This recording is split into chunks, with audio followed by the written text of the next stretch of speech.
उत्तराखंड मेरी और आपकी छाती और बात, जहाँ 33 कोटि देवी देवताओं ने स्थान लिया, देवों के देव महादेव की तपस्थली देवभूमि उत्तराखंड। डाली डाली फूलों की तुझको बुलाए रे मुसाफिर मेरे उत्तराखंड में। साथियों, यदि आप पहली बार इस चैनल पर आए हैं तो बेल आइकन दबाकर चैनल को सब्सक्राइब करें और वीडियो पर अपनी जन्मभूमि के प्रति अपने विचार अवश्य दें।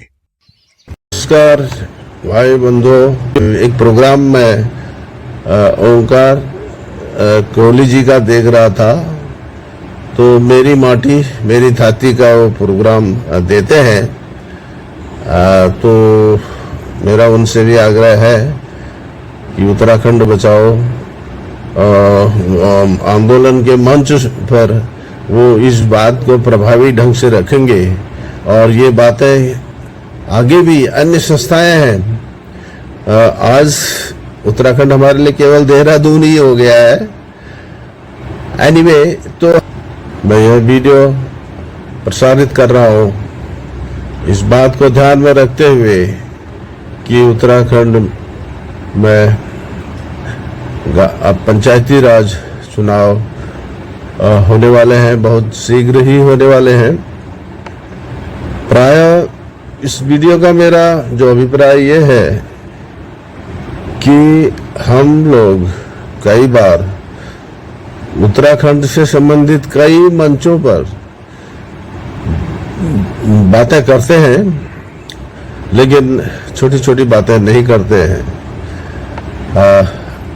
ज़्यादा उस तथ्य में न जाते हुए मैं अभी जो वर्तमान में पंचायती राज चुनाव आने वाले हैं, इसको लोग उठाएं, विभिन्न स्तरों पर उठाएं, सरकारी स्तरों पर उठाएं, संस्थाओं के स्तरों पर उठाएं कि वहाँ के जो मूल निवासी हैं, जो हम शहरों में प्रवास कर रहे हैं,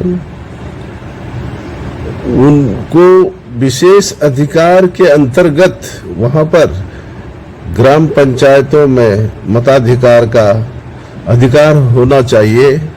जब तक पलायनकर्ता लोगों को वहाँ पर सहभागिता नहीं मिलेगी और ग्राम स्तर पर ही यह सहभागिता हमें मिलनी चाहिए, जब तक हमें सहभागिता नहीं मिलेगी विशेष अधिकार के अंतर्गत, तब तक उत्तराखंड में पलायन के बारे में चिंता करना व्यर्थ ही होगा।